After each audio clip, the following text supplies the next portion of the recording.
I got confirmation that my volume is good, and so now we are ready to go.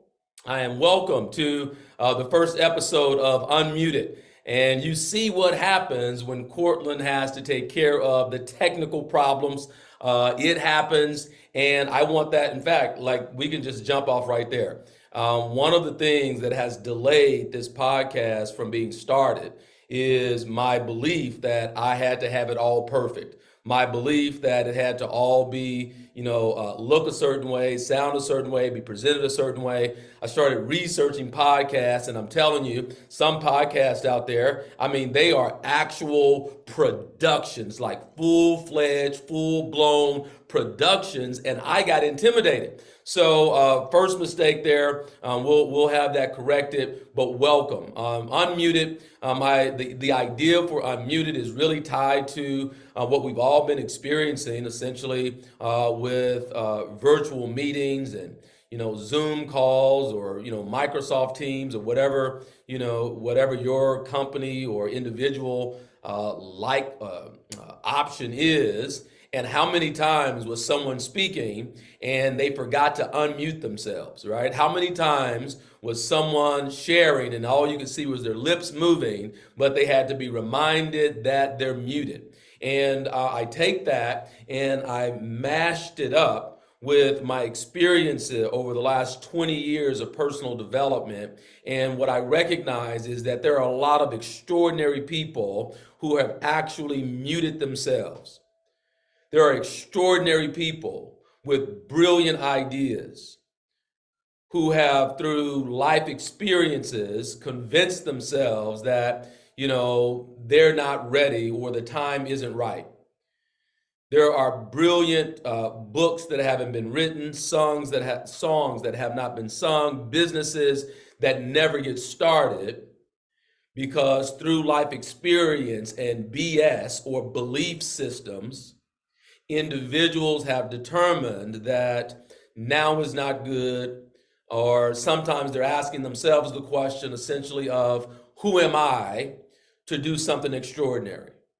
Who am I to do something great? And so the concept of Unmuted is my solution, my offering to assist you in doing the work necessary on yourself to unmute yourself in the world and make your contribution, to start your business, to write your book, to sing your song, to attract the love that you desire. It's what must we do to reshape and reframe the ways of thinking that get in the way of you having more of what you want. Today's topic, and I thought, when I look out at Unmuted over 100 episodes from now or 200 episodes from now, I see it as like telling a story.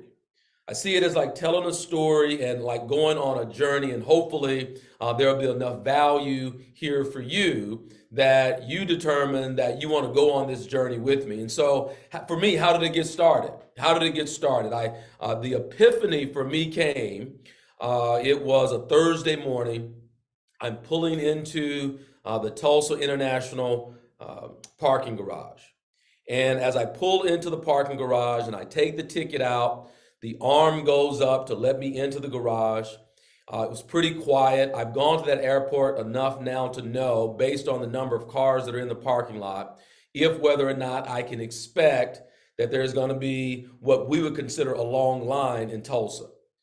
I went to the area of the parking garage where I can pretty much count on the fact that there's going to be parking. And I park my truck, and I make sure that I leave that parking slip or that parking ticket. I leave it there in the center console so that I'm not charged an extraordinary amount when I return. And then something started to shift for me, because even as I put the parking ticket, the validation in the cup holder, there was a part of me that was already starting to think about, man, I will be so glad when I get home. I haven't even taken my trip yet, and I'm already thinking about the return. That was just a whisper, though. And then, I park, I pull my luggage out, and I'm dragging my luggage across the asphalt. I can hear the wheels rolling across the asphalt. My shoulders were a little tight, and then I hear this, what I'll call a voice, and it simply said, "I don't love my life." Now, I'm a personal development speaker, large group awareness training facilitator. I work in this industry. I have for multiple decades. I've helped and assisted thousands of people in their transformation. And so when that voice says, "I don't love my life," my initial response, my initial thing to do was move to, well, okay, let me count all the things that I'm grateful for. Well, there are people who have it worse off than me. And so I immediately go to that place of, why am I grateful? What are the blessings that I have? And then there was this sense of calm. There was a sense of calm as I looked to justify why it was okay that, I was doing what I was doing for now a 20th year, and very peacefully. It was as though it's like, no, it's okay. Like, it's okay. Relax. And once I did, I take a deep breath, and this time I said aloud, "I do not love my life." That moment, that epiphany, was a huge discovery for me. Because though I could look out and be grateful for what I had achieved and accomplished, and the thousands of people that I've assisted, some of you who are listening now, I was conflicted, because how do I say that I don't love where my life is currently without being ungrateful for what I've done? And where along the way was it determined that I can't be dissatisfied while still being grateful for what I've accomplished or where I've been? Does that make sense? Is that resonating with you? It's like, aren't we designed for growth and expansion? Isn't it true that we either get growth or decay, and there is no in between? So if it is true that necessity is the mother of invention, or as Plato said in the Republic, our needs will ultimately be our creator. So my recommendation, my suggestion to you is to do a bit like I did and actually pay attention to the dissatisfaction, because our dissatisfaction can actually lead to greater achievement. One of the frameworks that I used since that time, it's a newly developed framework. I've not read this one or studied it in any books, but I just kind of processed what happened, and that was about 8 months ago. And a lot started to shift after that time. The organization that I was aligned with and am grateful to for 2 decades, I'm not any longer. And the idea of going from a big deal in a small pond, scary, to go from a place of certainty to uncertainty, particularly when nothing is guaranteed, to move into an environment where no one knows your name, where you do your first podcast, and it's unlikely that thousands of people will ever hear it. What do you do when you've been in that place where you've accomplished and you've achieved, but yet you're unsatisfied with where you are? And my premise is that you will not do anything. You will not do a thing differently until the fear of remaining the same outweighs the fear of what may be ahead. Until you get to that place, then you'll justify staying where you are. I did it. Until you get to that place, you will reconcile in your mind and in your comfort that false sense of security, that false idea of predictability. We return to the place of comfort because we think that in that place we actually have some control. And until you've wrestled with the dissatisfaction enough, and you look out and you project and you see what's to come, until your fear of remaining the same outweighs the fear of what's to come, you will not do anything different. One of the people that I've assisted over the years, in the last 10 years, he's made over $100 million. And I reached out to him. I reached out to him as I was making this leap, as I was going to make the jump. And I asked him, I'm like, were you scared when you did it? Like, were you afraid? Or like, and he was like, hell yeah, I was afraid.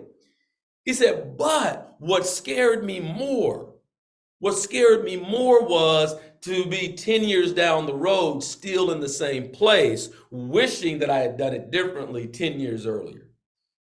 How does that resonate for you? Where in your life are you dissatisfied? Because here's the truth. Until you raise your standard, you will not change your life.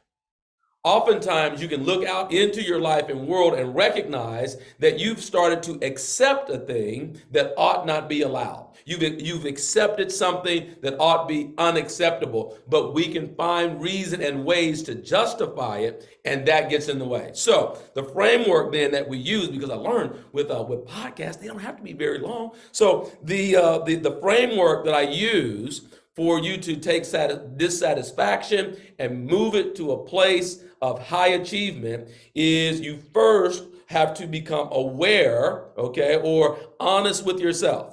Okay, so when you really start to explore, you got to look out into your life, look at the results, not from a place of judgment, not from a place of even ingratitude, not from a place of let me find what's wrong, but look for a place that can be better. And the dissatisfaction can lead to inspiration, which leads to action, which leads to actualization. Now, this framework, I'll provide it to you if you send me an email at info@courtlandwarren.com and just put dissatisfaction in the subject line. I will send you this entire framework here, okay? So it goes from dissatisfaction to inspiration to action, then to actualization. So we're going to break down each of those 4 places. First, we look at dissatisfaction. The dissatisfaction isn't going to happen until you first become aware and you're honest about what it is that you see. To the extent or to the degree that you can look at that honestly, closely, and be honest about how you feel, not what someone else says you ought to feel about where you are. See, I have family and friends and people that I've assisted over the years who are like, man, you get to travel to all these places. You get to see all these cities. You get to meet all these people. You get to always go somewhere new. They don't even know. I don't even like touring places. And the reality is, at night, when you go to bed, like all of the hotel rooms look the same. They all look the same with your eyes closed. I promise. And 200 days a year is a lot. A million miles on 2 to 3 different airlines. It's a lot. So I have to be honest about what I am feeling and experiencing, not what someone else is projecting I ought to be feeling or experiencing. Does that make sense? So you might look into your life and people look at you and they see what you have and what you've accomplished and what you've achieved and where you're going and what you're doing. And they're saying to you, you ought to be happy. You ought to be glad that you're there. But yet you feel a sense of dissatisfaction, like there's more. So you've got to be willing to be aware first and then honest with yourself about what you're feeling and experiencing. That awareness and that level of honesty will then spark a level of inspiration. But even when most inspired and enthusiastic, nothing happens until you decide what's coming next. Now, most of the situations that we look at, most of what we're faced with on a day-to-day basis isn't even worth thinking about, because ultimately we're not going to do anything different with it. It's going to be what it's going to be. It's going to be where it is, okay? So you only really have to make a few major decisions in a lifetime and, a couple of major decisions in a day. But here's the thing, and here's what I determined for myself. Because once I recognized that I wasn't happy or I didn't love my life, what I had to determine for myself was, okay, Courtland, here's the deal. We're either going to change it or accept it. What we're not going to do is stay in it and complain about it. Does that make sense? All right, and you likely had this person in your life before. It's like you hear what they got going on, and you're like, all right, let's go. What are we going to do to change it? And when it's time to make a move, they're not really ready to move, but you have to still listen to the complaint. So my admonishment to you is this. It's like either commit to changing it or commit to accepting it, that's where it is, but don't stay where you are and complain. So if you determine that it's going to be different, it will be because you do something differently, and that's where a decision has to be made. Now, if you've listened to me at all on any of the work that I've produced and put out, then you know that one of my favorite words is decide, because when I really understood the meaning of it, it changed things for me for what a decision really is. The word decide, the suffix side, C-I-D-E, means to kill off. Now, not to be morbid or anything like that, but think about it. Homicide, genocide, pesticide, suicide, right? Genocide, right? Side means to kill. So the reason why some decisions are difficult is because when you really decide, it means that you kill off all the other options. It's not one foot in, one foot out. It's not, well, I'm in until I'm not. It's not one of those situations where it's like, well, let's just see how it goes. I see people do this. There's a pretty successful group of network marketers that I work with. And the difference over the last 4 years of those who really make it to the top of the payment structure are those who they make a decision. A true decision. It's not a, well, let's test it out. It's not a, well, let's see how it goes. They fully commit. They decide, and they eliminate all the other options. So when I look out into the life of the high achievers and the highly successful people, they make a decision. And initially when that decision is made, they get laughed at, they get criticized, they get, critiqued, right? Everybody's got an opinion on what they ought to be doing. I've definitely experienced that over the last bit, but here's the reality. Here is the truth. Okay, most people aren't going to ever do anything different. So if you're just a person who will take immediate, decisive action, you definitely set yourself apart. You give yourself a competitive advantage if you're just simply a person who will decide and then move. Okay, that's the reason why some people achieve and others don't, is because some people cannot stand the criticism and the laughter. I say it this way: let them laugh at you long enough for the laughter to turn into applause. How about that? How about you laugh, keep laughing, do all of that until you finally applaud that, that I didn't quit, right? Until they start applauding you for your willingness to endure whatever you needed to endure. So once you're dissatisfied, you recognize, you're honest with yourself, say, you know what? Everybody else could like it, but I don't love it. Then you decide that you're going to do something different.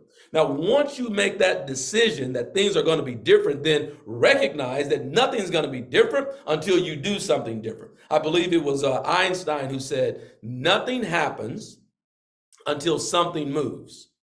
Nothing happens until something moves. So I'm a fan of the law of attraction, but when you look at the word attraction, that word attraction has two primary words in it: attract and action. You're going to attract into your life in proportion to the action that you take. This is not, and trust me, I have been down that road before, right? But this is not a let's just meditate, let's just visualize, let's just see the picture in our minds and then go back to doing nothing and wait for it to show up. That is not what release and surrender is. That is not what being in flow is. You have to be absolutely idiotic to believe that your life is going to be different without you making different choices, making different moves, taking different actions. Ooh, it feels good to really say that, all right? So affirmations in and of themselves don't work. People work. Affirmations don't work until you apply action to it. When you apply action to it, then you will see different results in your life as a result of that. Okay, so now when you take that action, what's going to happen is you're going to mess up. it's not going to be right the first time.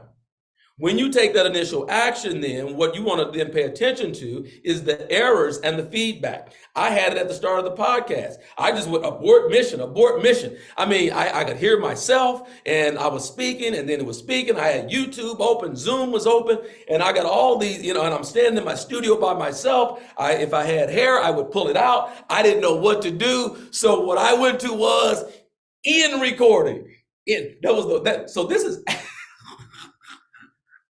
This is actually my second episode because when that happened, I was like, I don't know what to do. Get out of here. Right? So what's going to happen is when you start to take action, it is not going to be perfect the first time. You're not going to get it absolutely right the first time. And I assure you that what keeps most people from it's like the start. The late Bob Proctor said, it's the start that stops most people.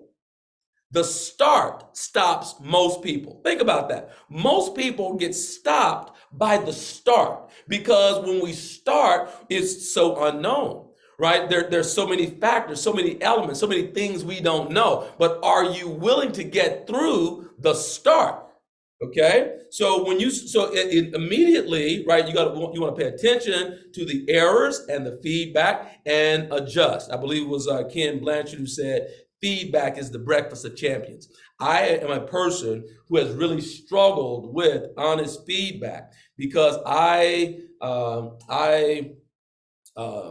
what's the word? I looked at feedback initially, to me, feedback meant inadequate. Feedback meant wrong. Feedback meant not good enough. Feedback meant, failure.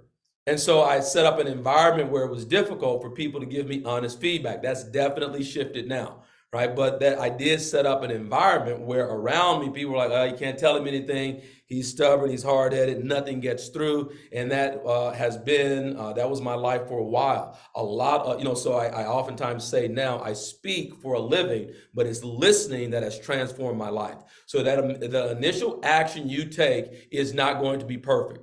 Okay, if I listen to some of the podcasts that are out there currently, these are full-blown productions. If that's what it took for me to get started, I wouldn't be doing this one, my second one. I wouldn't be doing this one. You get the idea. All right, so once you get the error and feedback, now you go back into action.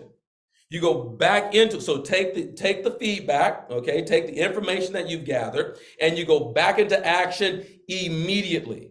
Immediately. Don't spend too much time deliberating on, because the perfection isn't going to happen as you analyze it. It isn't going to happen through the plan. You immediately get yourself back into motion. Once you do that, now you're in action again, and you will find yourself starting to see some success. You're going to start to see yourself getting some wins. Now, here's a piece that oftentimes gets left out, because individuals, particularly high achievers, they don't do the next step after you start to see success and you start to see achievements. They don't do the next step, which is celebrate the accomplishments and achievements, even the small wins along the way. Oftentimes the promise is, well, when I really get there, I'm going to celebrate. When it really happens big, then I'm going to celebrate, but not until then. They don't count the little wins along the way, and that is a grave, grave error and mistake. Why? Because, and this will be we'll do this in a different podcast. We'll go to this in greater detail, but suffice to say that essentially you get more of whatever you emotionalize. So whatever you give emotion to, you get more of. So let's say you're a person who's a high achiever. You're a person who's successful in different areas of your life, whether raising your family, in business, in your health, whatever. You have some success. It's unlikely that you would have attracted this podcast if you don't have success in your life. So I like sharing with successful people.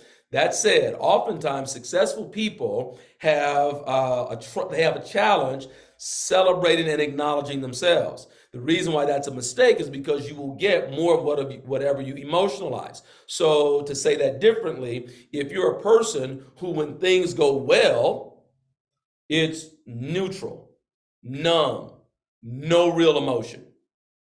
And when things don't go the way you want it to go, You're like really self-critical and beating yourself up. Like, oh, God, I'm so stupid. What was I thinking? Oh, my goodness, I should have tested this thing before.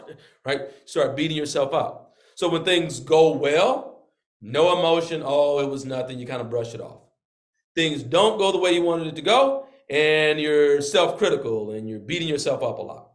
Understand that the way it works, a feeling is a conscious awareness of vibration.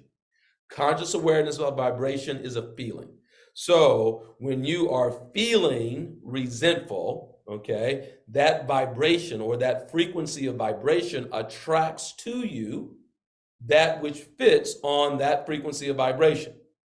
When you are numb, neutral, okay, no emotional connection, then it doesn't draw more to you. So ultimately, you're getting more of the thing that you get highly emotionalized about. So if you want to experience greater achievement and success, then you got to get into the habit of celebrating yourself, celebrating your wins, and having a cohort of people who will celebrate with you. Look out into your life. And if you notice in your life that you don't have people that you can call and celebrate victories with, then perhaps you want to, change your circle, okay? But we invite you to be a part of what we are building here. I assure you that I am a great person to call and celebrate with. It happens a lot. People, oh man, I knew that you would be happy for me. Versus something great happens, and then because life isn't going so well for the friend, you play down what you've accomplished so that they don't feel bad. That won't work, okay? So dissatisfaction leads to inspiration. The inspiration leads to action through ideas. That action leads to actualization. Okay, that's the framework that we use. And inside, I look at it like a cylinder. And so inside that framework, there's awareness and honesty and a decision, and then into action. That initial action is going to lead to error, and you're going to get feedback. Take the feedback, apply new action, and from that action, you'll start to see achievement. From that achievements, it is important that you start to celebrate. Okay, now, what happens after the celebration? Well, once the celebration is complete, then, and that celebration may last a while, but once the celebration is complete, then where are you again? You got it. You're back at the place of dissatisfied. And now that cycle, that loop starts over again. There are seasons. It's not about being ungrateful, right? That is one of nature's principles. It's the reason why we have summer, then fall, then winter, then spring. It's cyclical, right? It's the reason why sometimes you feel good and sometimes you don't, right? It is because the law of polarity says that in order for anything to exist, then the opposite must exist also. So there is no such thing as all of anything. So there is no such thing as all good. Likewise, there is no such thing as all bad. And there's no up without down. There's not an in without out. There's no light without darkness. There's not a positive without a negative. So as the more you can attain or see the balance that exists in all things, then the closer you are to self-mastery.